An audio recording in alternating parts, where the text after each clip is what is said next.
Labour MP Pat McFadden recently took to Sky News, declaring Labour's commitment to rooting out fraud in the benefits system. But this statement might strike many as ironic, considering McFadden's own history with claiming tens of thousands in rent expenses. Let's take a closer look at this story. Please remember to like, subscribe, and turn on bell notifications to support our channel. We appreciate each and every one of you. McFadden, who's been MP for Wolverhampton South East since 2005, faced criticism for claiming more than £40,000 in rent for a constituency home next door to a property he owned. Here's what happened. In 2012, just before rules changed, banning MPs from claiming mortgage interest on expenses, McFadden moved out of his home and began renting the house next door. Under the new rules, he was allowed to claim rent, and he did just that, £625 a month for 5 years. Critics, however, argue that he bent the rules, staying within technicalities, but not the spirit of the guidelines. Tory MP Gary Sambrook was quick to label McFadden a hypocrite, especially as Labour has often accused the Tories of reckless spending.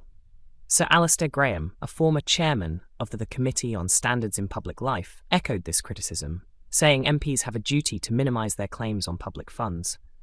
For many, McFadden's actions seem at odds with the very principles he now advocates for. So, is this a case of do as I say, not as I do? McFadden defended his move, arguing that the 2012 rule change forced him to make an uncomfortable decision. He said he didn't want to rent out his home, but had no choice, and insisted he was simply following the rules. The Independent Parliamentary Standards Authority also made clear that the accommodation budget exists to ensure MPs aren't left out of pocket for working across 2 locations.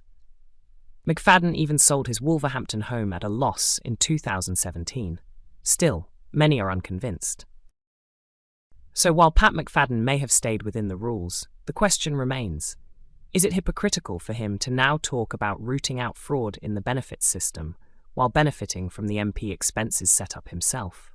Let's take a listen. There is some fraud in the system too, which we're going to act on. It's really important that if money is spent on benefits, it goes to those who are genuinely in need of it, and where there's fraud in the system, that we try to root that out. What do you think? Is this a clear case of hypocrisy or just a politician navigating the system? Let us know in the comments. As always, stay informed, stay engaged, and make sure that your voice is heard.